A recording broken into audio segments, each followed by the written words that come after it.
Hello, everyone. I am Chester44, also known as Palai, and welcome to this Let's Play of Wrath of the Righteous. Last episode, we went and completed Sela's side quest. We helped Aelon try to find the ring that got left behind, only for Curl to show up and steal it. Then Janna decided to run off when a bunch of other demons showed up, and Elon basically turned on us and said, "You were given this power, you didn't train up to learn how to use it, that is dangerous." Which, honestly, considering how much I love Geneforge and know what happens in that, bro's got a fucking point. Anyway, now it's time for us to move on, and let's change things a little bit. How about, instead of the other melee guy, let's bring Olbrich out and see what he does. And for sneaking around, we'll go ahead and take Woljif for a bit. Lan can continue on with his ranged abilities. We'll take our healer and we'll take Nenio. I think that'll work for now. Let's see what things are like now. We do have quests for Daerin and Olbrich. We'll just need to reach them. They're a bit further north. Oh. The commander becomes host to an anomalous force, and her dreams are filled with strange visions. She feels the space around her distort, and her sensory organs are flooded by false images, bred by distortions of light and air. Reality itself tries to expel the commander into some dark tunnel. At the other end, a grim figure awaits. Her body resists this crude attempt to wrench it from reality, but the unknown force finds a tangle in the commander's soul, one made of demonic rage and destructive desire. The stranger grabs at it and pulls, like a hunter reeling in a harpoon. Troubled by the sudden intrusion, the dark and ominous force deep in the commander's soul answers with a menacing growl. The commander stares intently at the ghostly figure. The darkness conceals the stranger's appearance. Staring at the dark figure, the commander feels herself involuntarily leaning toward it. The attraction increases. Try to understand what's going on. However, the commander has never encountered anything like this before. She uses every effort to suppress the tangle of rage in her soul which the mysterious power has latched onto. By force of will, the commander pushes her anger down as deep in her soul as she can. The attraction rapidly weakens in response, as if the mysterious enemy can no longer sense the commander and concentrate its efforts on her. The apparition recedes, leaving the commander wondering whether it was reality or a nightmare. We shall learn soon, but we have a demon army to deal with here, which we have our own force to deal. Oh, hold on. Well, we have some cavalry. Sure, send them out to join in. This should help out a fair bit. Ah, so that's how do you get the conundrum solved. Let me drop a save before we fight this army. Alright, on to the army. Okay, they are dead. After pacifying the elementals, the soldiers found the remains of a cultist sorcerer in the middle of a broken summoning circle. Despite his apparently outstanding magical power, he was unable to control the raging spirits he had brought into existence. His stiff fingers were still clenching the horrendous flail he used as a weapon. Alright then, if that's the case, let's move on to clear out this fort. Destroy them. A Crusader unit advancing north encountered a cultist band and eliminated it. The servants of the Abyss have been transporting prisoners of war to Dresden, the remains of the garrison from Villareth Ford, which have been captured by the demons. Exhausted and wounded, the warriors adamantly refused to depart for the relative safety of Canabris, and instead asked to join the commander's forces. Alright! Squad of Crusaders was caught in a sudden storm from the west. It lasted only a few minutes, but the unnatural lightning made up of electricity, flames, acid, and ice left several soldiers dead. The ease with which the forces of nature brutally claimed the lives of their comrades has demoralized the Crusaders. Ooh. The outpost at Villareth Ford straddles the West Selen crossing and is of strategic importance. Has been taken. The cultists are destroyed and the commander's army is able to operate on both sides of the river. And we have a few more of those. Yeah, you guys will join in. Not that it's much, but hey. Ooh, and you leveled up. Let's see. Defensive Master of Maneuver. Definitely Master of Maneuver. Because we'll be able to get these guys on our side, which we probably should do. Ah, damn it. Okay, we'll pick them up later. And the army has merged up. Let's go take a look at Nightingale Grove. Oh, the armies can move again, and we have an army. Enemies to fight. Alright, shouldn't be too hard. Can we retreat already? Okay, you go ahead and shift to Griffin shape. Archer, Hexblade, Cults. You know what? We'll do turn-based mode.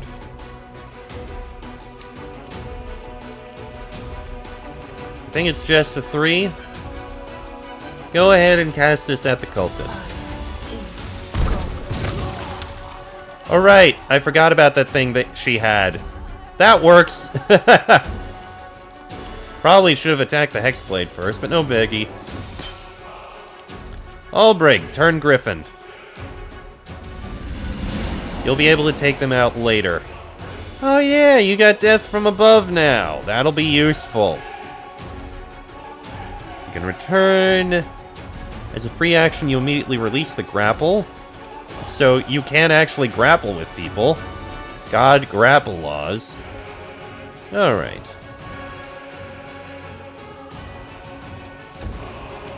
Me, I'm gonna take you down.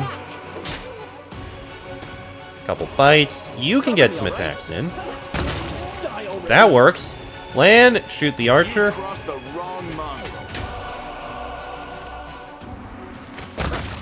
And there we go. That wasn't too bad, now was it?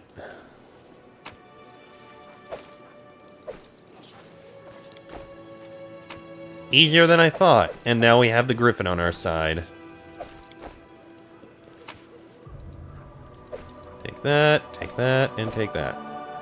Alright, let's move on.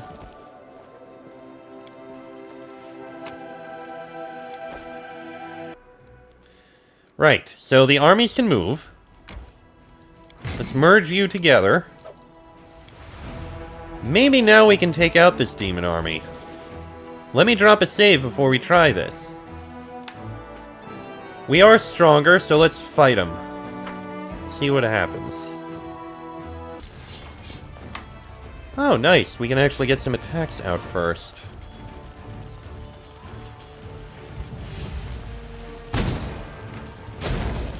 Okay.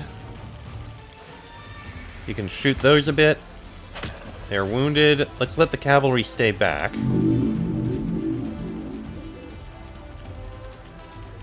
And the flies have all come around. Well, you can finish off those almost finish off those flies.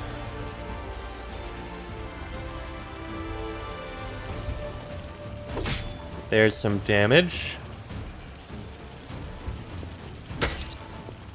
Okay. Do some damage to these, maybe you'll kill them. Good. You can finish off those flies. And you can go ahead and finish off these. Okay, now we only have 3 groups to deal with.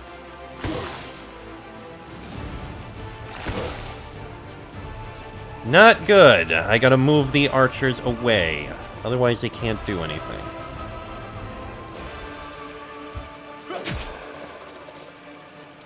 You can provide lay on hands for the self.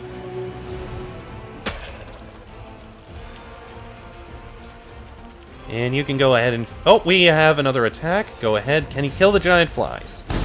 There we go.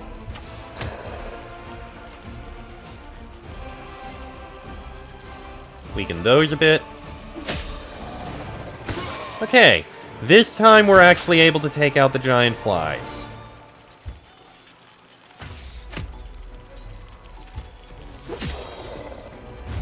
Ooh, free attack! Nice. And all that's left of these guys. Yeah, we got this. And another free attack. You know what? I'm not even going to use the spell energy here. We got this.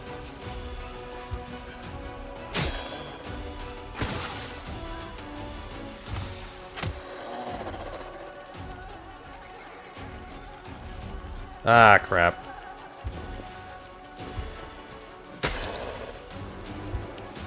And got him. Alright. That went a lot better than the last time. After driving away a swarm of demonic flies, the Crusaders discovered the remains of an unfortunate group of Mendavian knights. Their leader had a baldric with an emblem recognized by one of the soldiers. It was the crest of the infamous fallen knight Melander Linz. And a +2 breastplate. That's nice. And another level. Heroism, Bullet Strength, Cure Wounds. Definitely Cure Wounds. Alright, head on back up to here. You'll be able to do more later. Now then, let's go take a look at night. Someone on the road again! Okay. Huh. Vellum, Asti, and Tran.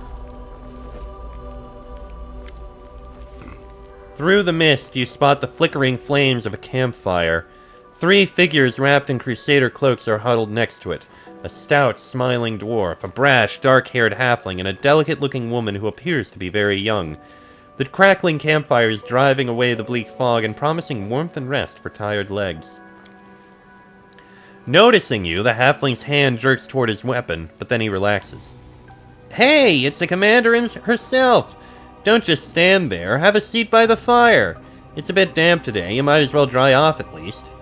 In an amicable gesture, he passes you a large mug that smells of freshly brewed tea. Look around to make sure that this place is safe. The location for the camp was chosen wisely. It's safe and quiet here. No tracks in sight, the air is calm, but an odd feeling of wrongness lances through you like a sting from an angry wasp. Something isn't right. It's quiet here, alright. As the grave. I don't know why, but I don't like the feel of this place. It makes my scales stand on end. Who are you? Frontline scouting party. Our senior sent us ahead to look for ambushes. We've been walking all day, so we're making a bivouac. Go ahead, help yourself to some tea. It's an honor for us to be sharing a campfire with the commander. The dusty boots, the patched cloaks, and the mess kits lying next to the campfire all mark these 3 as seasoned scouts. Rubbing his hands excitedly, Woljif casts a hopeful look at the mug of tea, then at you. Chief, just so you know, walking away from campfires where folks give you free food is a sin in the eyes of the gods. What are your names? Proudly lifting his chin, which bears a white scar, the halfling says, I'm Sergeant Vellum, the leader of this gang of daredevils. You can tell by Vellum's appearance that he's a fighter. He sports a nose that's been broken more than once, well-fitted gear, a gutsy spark in the eyes, all the hallmarks of a feisty, courageous warrior. The dwarf grunts and grins. Why would you call our heroic squad a gang, Vellum? I am Tran, foot soldier, cook, quartermaster, and the mother hen of this lot. And the one who set up the tent for Asti, given that she doesn't even have the muscle to drive a stake into the ground. With a smirk, Tran glances at the woman, who immediately turns red in the face. The sweet and terribly young cleric opens her mouth to say something, but shuts it immediately and blushes even more. Finally, she mutters sheepishly, I'm Asti. Pleased to... at your service, Commander. Aren't you scared, camped out here in enemy territory? The dwarf gives you a disapproving sidelong glance. You warned me, Commander. I've walked many roads. I know a good spot for a camp when I see one. Even if a whole column of cultists marched by, they wouldn't think of checking this place. In the meantime, we would watch quietly and count every last one. Thoroughly embarrassed, Asti adopts a serious tone and comments in Tran's direction. You and your boasting. Her 2 comrades greet her remark with a burst of laughter. I think... well, since you're offering...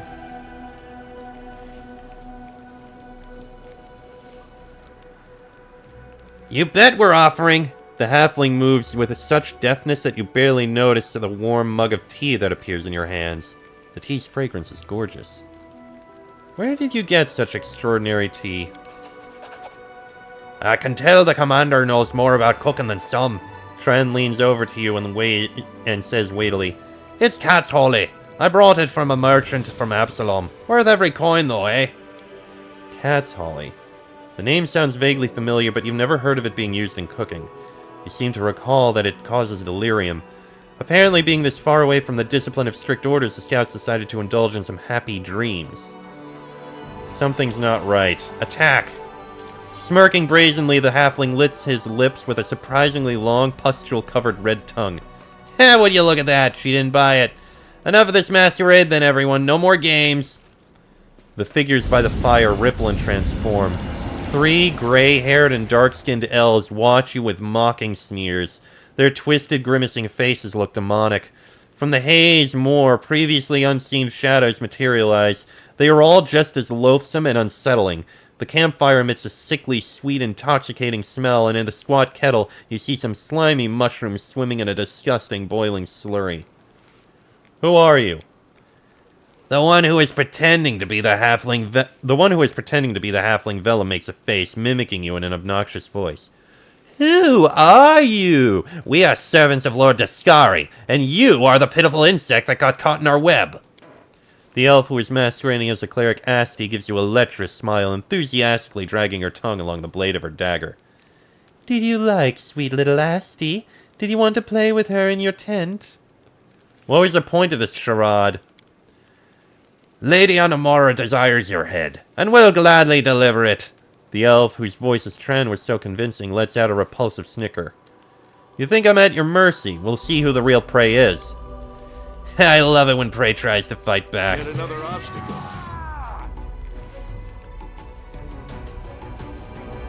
Look like dark elves. Alright, Daerin. Don't have much, but, how about a bless to help us out a little bit?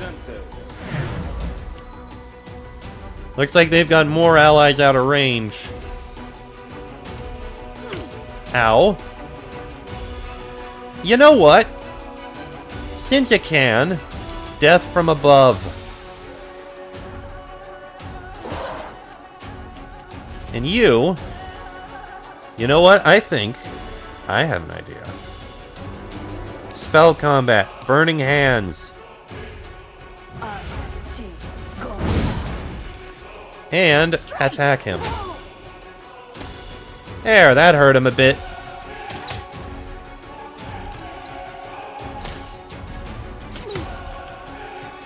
Alright, you. We've got a lot of guys around here, so tell you what. How about you summon an elemental? Fire, fire. It's small, but it should be able to help out a bit.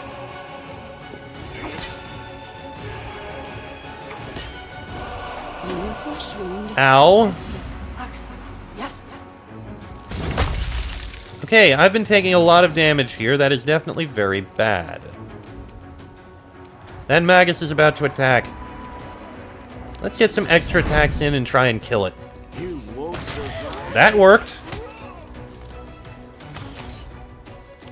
Nenio, you... Tell you what, ooh, no. Fireball. You can do something about those 3.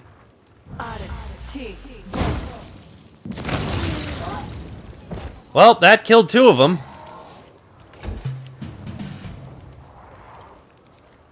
You need to give a healing to, me. I am about to die.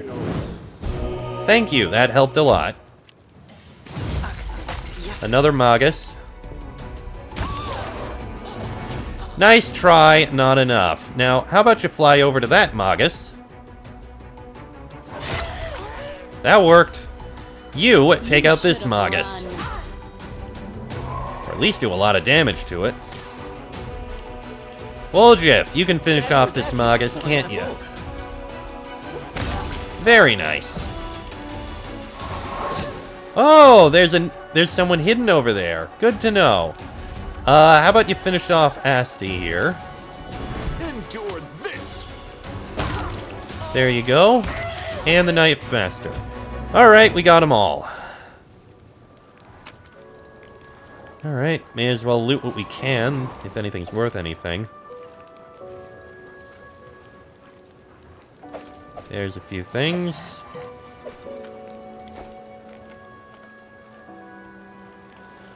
Alright. Thank you, Ulbrig. You helped out a lot with taking out some of those guys.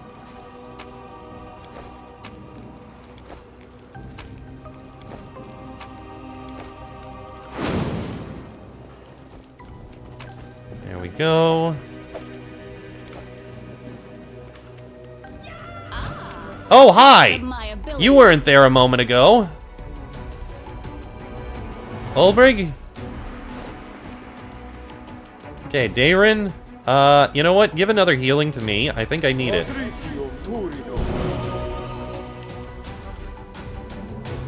Woljit. Well, you can't attack anyone. Or can you? No, you can't. You can get closer to that Knife Master, though. Mind over muscle. Make every strike count. Can you charge? No, you cannot. You can go ahead with a, you know what? Acid Arrow.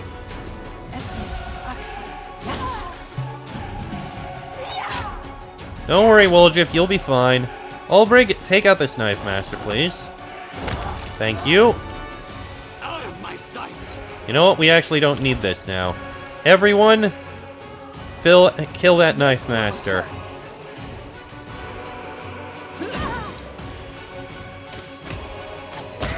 There we go. Alright, nice surprise attack there, I have to say. Might be trap, might be treasure. Ooh, looks like treasure to me. I do what I must. Okay. See if there's anything else around here that might be of value. Ah, there's something.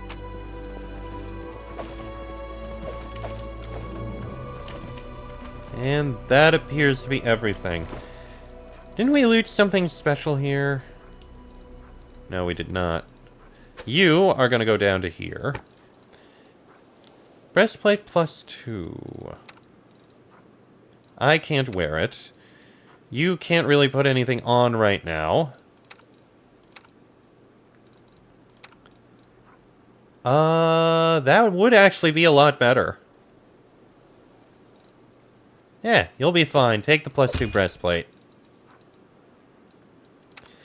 And considering now I know the situation with this, it would actually be fine to... Actually, we should probably wear the unbending armor. Give me a moment. You. Shift out. Put on the unbending armor instead. And you will stay in form. Because you are very strong like that. Alright, let's get out of here. On to Nightingale Grove. Yeah, let's go ahead and arrive. See how big this area is. Alright. Might be a decent amount of this area. I should heal myself. Skip the pleasantries.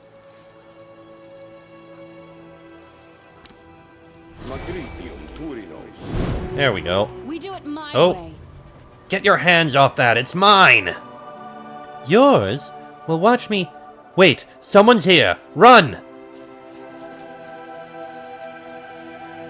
Nobody's running! Draw your weapons and fight, you cowards, or I'll cut you down myself!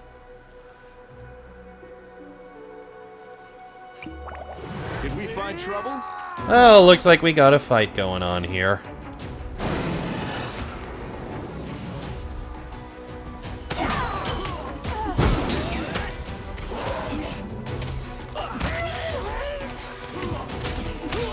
Interesting choice going all the way to that Marauder. Down goes that one. Time to share your treasures. This happened. There we go. All of them are dealt with. Alright. Well, that was quick. Alchemist Fire. Ooh, got a good amount of loot here. Yeah, we got very wounded, but we'll be fine. We'll toss a group heal on us.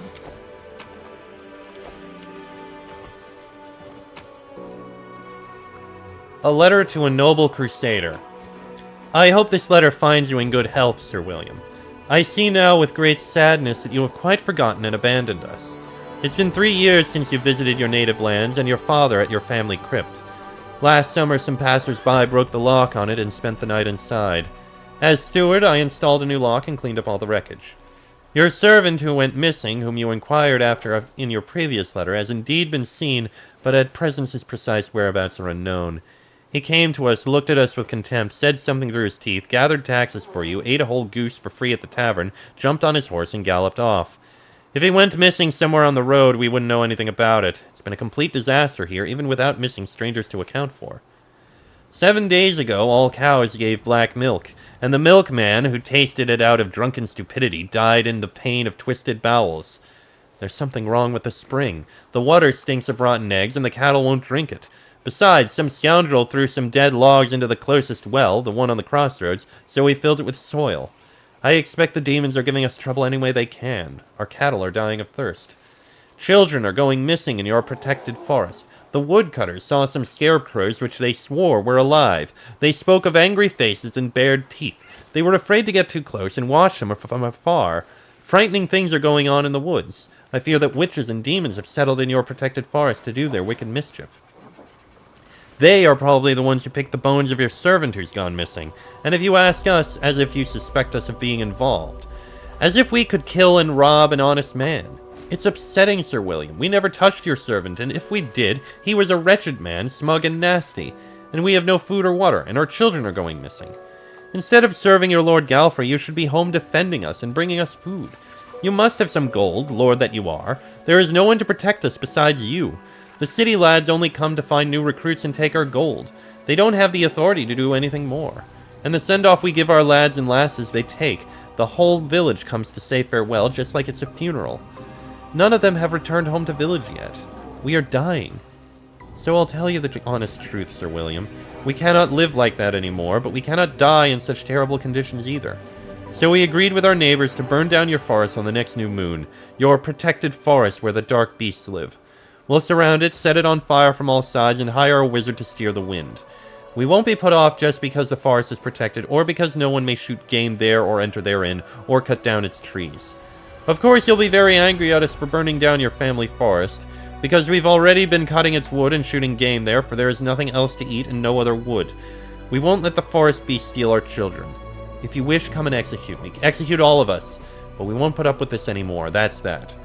Respectfully, the steward of Vixola Village, to Lord Sir William. Yikes! They had a harsh time there, didn't they?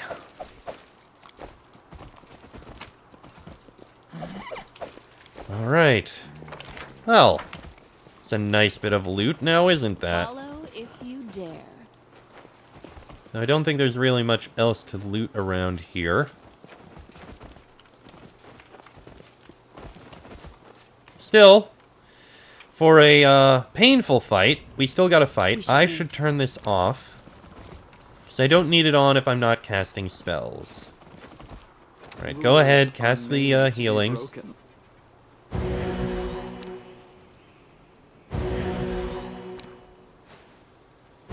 Alright. And with that, I am going to end this episode here. Next episode, we will continue marching onwards in the crusade. Till then, I am Chester44, also known as Falai. That is me, Ulbrig, Woljif, Lan, Darin, and Nenio. This has been a Let's Play of Wrath of the Righteous, and I shall see you all next time.